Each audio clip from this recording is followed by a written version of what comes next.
بسم اللہ الرحمن الرحیم. آپ سے بات کرنی ہے پی ٹی آئی کے بیٹ کے سمبل کے بارے میں. بیٹ عمران خان کا نشان رہا ہے، آج بھی ہے اور انشاءاللہ آگے بھی رہے گا.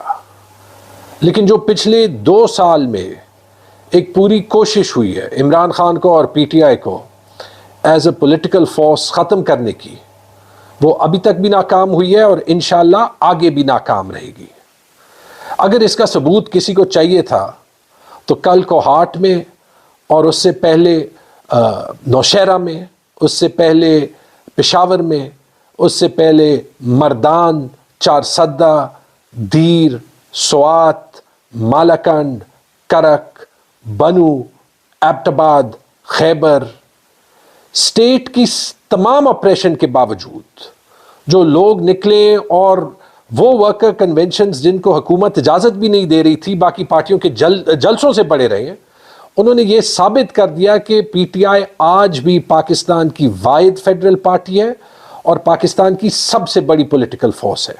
اور جو آنے والے 2024 کے الیکشنز ہیں وہ پی ٹی آئی کے بغیر بے معنی ہو جائیں گے. جو ڈیسیژن ای سی پی کا تھا پی ٹی آئی کے 2022 کے الیکشنز کو غلط قرار دینے کا، وہ معذرت کے ساتھ غلط تھا. ای سی پی نے خود 13 ستمبر کو وربل ڈیسیژن میں اناؤنس کیا تھا کہ پی ٹی آئی کے الیکشنز ٹھیک ہے اور پی ٹی آئی کے بیٹ کا سمبل ان کے پاس رہے گا. لیکن 70 دن اس ڈیسیژن کو ریزرو کرتے ہوئے جب ریٹن ڈیسیژن آیا، تو جب ای سی پی 310 320 دن پنجاب اور خیبر پختونخوا میں الیکشن نہیں کر سکی اور 120 دن وفاق میں الیکشن نہیں کر سکی، اس نے پی ٹی آئی کو 20 دن دیے کہ دوبارہ سے انٹرا پارٹی الیکشنز کریں. ہم نے یہ نہ مانتے ہوئے کہ یہ ڈیسیژن صحیح ہے تب بھی وہ الیکشنز کرائے اپنے آئین کے تحت اور پاکستان کے قانون کے تحت. لیکن لگتا ہے کہ ابھی بھی پی ٹی آئی کی پاپولیرٹی دیکھ کے جو لاڈلا شریف اور اس کے ایلائز کی اٹیمپٹ تھی پی ٹی آئی کو سائیڈ لائن کرنے کی، کیونکہ اس سے وہ مقابلہ نہیں کر سکتے، وہ کنٹینیو رہ رہی ہے. اور ابھی بھی پی ٹی آئی کو سمبل بیٹ نہ دینے کی کوششیں جاری ہیں.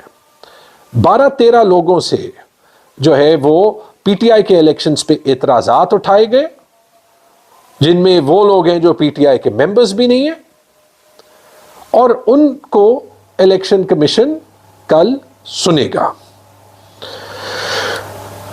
یاد رکھیں کہ اگر پی ٹی آئی کے پاس اس کا سمبل انٹرا پارٹی الیکشنز کی وجہ سے نہیں ملتا تو پھر تو کسی بھی پارٹی کو نہیں ملتا. کیونکہ اگر اعتراض یہ ہے کہ ان اپوزڈ الیکشنز ہوئے تو پی ایم ایل این کے ان اپوزڈ ہوئے تھے، پیپلز پارٹی کے ان اپوزڈ ہوئے تھے، ایم کیو ایم کے ان اپوزڈ ہوئے تھے، پشتونخوا ملی عوامی پارٹی کے ان اپوزڈ ہوئے تھے. تقریباً سارے پارٹیز کے ان اپوزڈ الیکشنز ہوتے ہیں.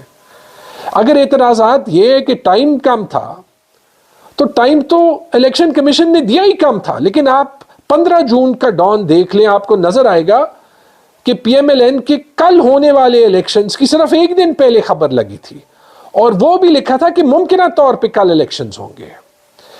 ایسے ہی پیپلز پارٹی، باقی پارٹیز کا تو کچھ پتہ ہی نہیں. اور اگر اعتراض یہ ہے کہ بیرسٹر گوہر کو چیئرمین بنایا گیا تو یہ تو ہمیں فخر ہونا چاہیے کہ پاکستان میں ایک بڑی پارٹی ہے جس نے بڑا عہدہ اپنے خاندان سے باہر دیا.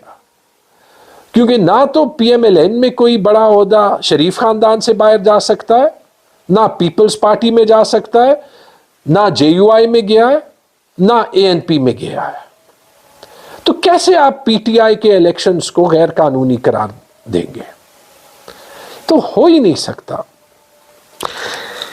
یاد رکھیں اگر ایسے کوئی اٹیمپٹ ہوئی بھی اور پی ٹی آئی سے اور عمران خان سے اور عمران خان کی پارٹی سے اس کا حق لیا گیا تو 2024 کے الیکشنز مذاق بن جائیں گے. اور یہ عمران خان سے اور پی ٹی آئی سے ان کا حق لینا نہیں ہوگا، یہ پاکستان کے لوگوں سے ان کا ڈیموکریٹک حق لینا ہوگا. اور اگر 2024 کے الیکشنز مذاق بن گئے تو پھر جو پاکستان کو چانس ہے کہ اس الیکشن کے بعد پولیٹیکل اور اکنامک سٹیبلٹی آئے، تو پھر وہ بھی نہیں آئے گی۔ اور ہاں، ایک اور چیز بھی یاد رکھیں، اگر یہ کیا گیا تو انشاءاللہ اس کو کورٹ میں تو ہم ضرور چیلنج کریں گے، لیکن یہ یاد رکھیں کہ جیسے عوام کے کورٹ نے پچھلے 22-24 مہینوں میں یہ ثابت کر دیا کہ وہ عمران خان اور پی ٹی آئی کے ساتھ کھڑی ہے اور اس کو ایک حب الوطن قوت سمجھتی ہے اور اس کو پاکستان کو فکس کرنے کا سب سے بہترین ذریعہ سمجھتی ہے، تو پھر یاد رکھیں، اور یہ میرے سے نہ انہی سے پوچھیں اور وہ آپ کو سب بتائیں گے کہ 8 فروری کو جو بھی ہوگا انشاءاللہ انہوں نے ووٹ پی ٹی آئی کو دینے، اور اگر آپ یہ ایک اور زیادتی کر لیں تو اور بھی جذبے اور جنون کے ساتھ انہوں نے ووٹ عمران خان اور پی ٹی آئی کو دینا ہے، وہ جیسے بھی ہو۔ بہت بہت شکریہ۔